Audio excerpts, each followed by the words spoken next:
Hey, all you sassy preppers, welcome back to Sassy Gal Preppin', and we are going to get right into it today. I'm not going to do any intro, didn't even do anything as far as my hair because I got some information that came out yesterday, and it's talking about a diesel shortage that is imminent here on the East Coast of the United States, and that's where I am. And I know a lot of you sassy preppers are in the East Coast too, so let's get into this, okay?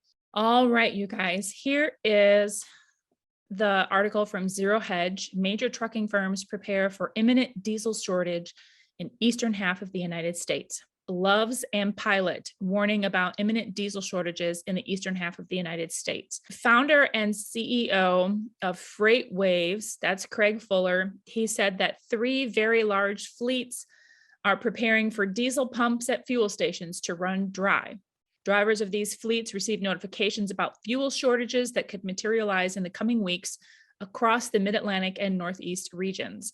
Now, where I'm at, we are on a major interstate that the truckers use to go north and south. And it's always packed. I hate driving that interstate.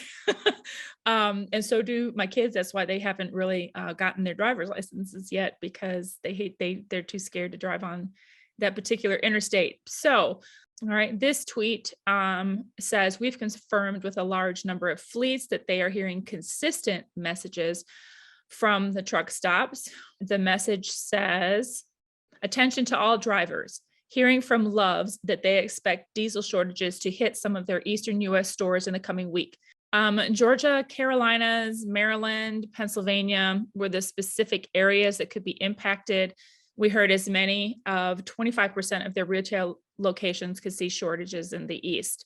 And this says, look at this, the Northeast may run so low on fuel within the next week or two, and pockets of the Northeast may be completely out of fuel. Y'all need to be aware of this. You're going to need to stock up on your fuel while you can. Get fuel for your generators, your lawnmowers, your tractors, things like that. Diesel supply is short worldwide due to the ongoing situation over here, and it's disrupting energy markets, and it's resulting in slapping of hands. And so we've all been talking about this in our communities and on our channels.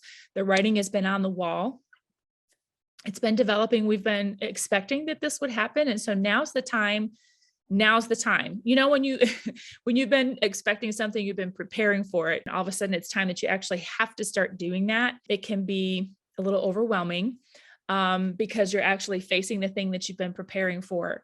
That's okay. This is why we prep, so it doesn't catch us off guard and we're surprised, and we have to deal with all of that as well. And with this said, I wanted to just take a minute to just talk about what this looks like. This is going to affect a lot of people in a lot of ways. If you live on the East Coast and this shortage is imminent, so I would love to know how you're preparing. What are you going to do about this diesel shortage? Y'all know that means that the trucks aren't going to be able to deliver things to the stores. Okay, so we think about food, but we also need to think about other things that aren't going to be delivered to the stores as well. And that could be things like clothing, medicines, medications, supplies for cars, machinery. The farmers need their feed for their animals, their fertilizer. Those things just aren't going to be delivered. We don't even know if that's even going to get to the trucks. The ships use diesel, the cranes and the forklifts that get the stuff off the ships and into the trucks, those use diesel. You've got planes that use a diesel. You've got all of our transportation relies on this form of gas that is going to be in short supply. And in my area, the diesel gas shot up to $5.55. If there was ever a time that I was going to do anything on a video, it was to tell you to get it now. Go this weekend, take these next several days to get what you can while you can. Now, don't go out there and be a hoarder and look like you're panic shopping. Okay, go gray man, blend in, maybe shop at a couple different stores. You know, in my area, I have 3 Walmarts in my area, y'all. It's weird. I can shop at 3 different Walmarts if I wanted to. I'd have to drive to one. And so y'all know I'm not going to do that because it's a little bit out of my area.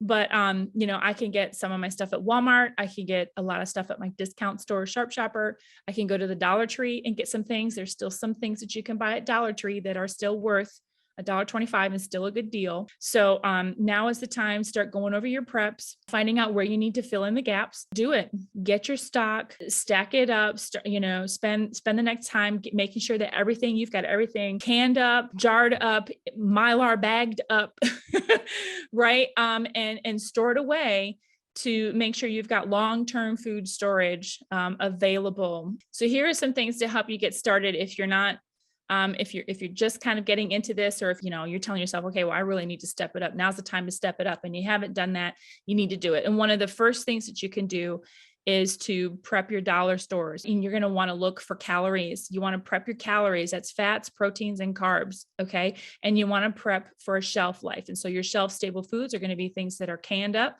They're going to be things that have already long-term storage. That would be like your rice and your pastas, your dry beans. Okay. And those have a long shelf life. Canned soups are good too. The next thing you can do is to look at the clutter in your home and sell your clutter. This is prime yard sale season. Look at the clutter. Look at the stuff that's like, you know, in your basement, in your attic, in your closet, that's been sitting there for a long time. Like, am I using this? Is this actually benefiting me, or is it just here collecting dust? Maybe someone else can use it. You can donate it, or you can sell it if it's in decent condition.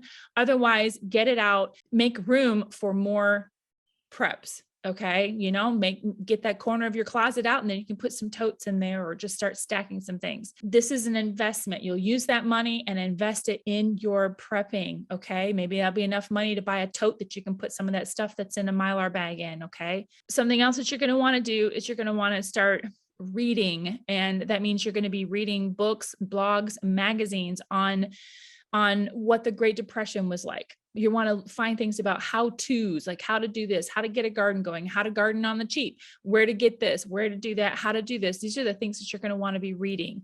Looking back into history, look at the World War II and shortages then, like I said, the Great Depression, rations, and how people did things, you know, back then. Study. And the next thing you want to do is get yourself to do a test run. Okay. And if you can't really do a test run, take some time to get in a quiet place and put your mind in that position of the scenario of like, what would I do if I had a power outage and I had no power at all? What would I do? Okay. And try to think ahead. Okay. If I didn't have any power, how would I be able to have lighting? How would I be able to have, a way to cook? Can I flush my toilets? Can I run my water? What am I going to do if I don't have a television? How am I going to communicate with people if I don't have a phone or something? You know, put yourself in that scenario. But better yet, if you can, turn your power off for a day and try to go through the day operating as you would and figuring out, oh my gosh, I can't run my water. Oh, I don't have any hot water. Oh, I can't turn that stove on. I'm going to have to do something else. And then that's going to actually show you where you need to strengthen in your prepping. The next thing would be observing, which is listening and watching and learning. That means you're being aware. You're paying attention to what people are talking about. You can learn a lot about people just by listening and just listening to the conversations that are being talked about. And so this is being aware. You're going to find people that, you know, based on their conversations, you're going to find out if they're people that you can trust, if they're people that you can, that you need to stay away from, and just what the general feeling of people is. So these are some things that I just wanted to throw out there, wanted to make you all aware of this, especially on the eastern half of the United States, what is coming down the pike. And so y'all, now is the time. Let's just tighten up the belt and let's just pay attention to what's going on. Okay. It's even more important to be aware and be in prayer, y'all. Okay. I'm sharing this information because I love you. It's not because I want to go political and I want to try to do whatever. This information, unfortunately, the political climate and what's happening around the world and in our country does affect our lives. And that's what this preparing and preparedness is all about, is being prepared for what life is going to throw at you and what the challenges are and the crises that we're going to face. Okay. Build yourself a solid team of people around you. You're going to need local friends, local support. Okay. And now's the time to, strengthen up, pull up your big girl pants, or in my case, pull up your sassy pants. All right. And let's do this. Okay. Y'all, I'm going to leave a link below. You can go read this for yourself and do some further checking. But until next time, prep it up, pack it up, and stack it up, y'all.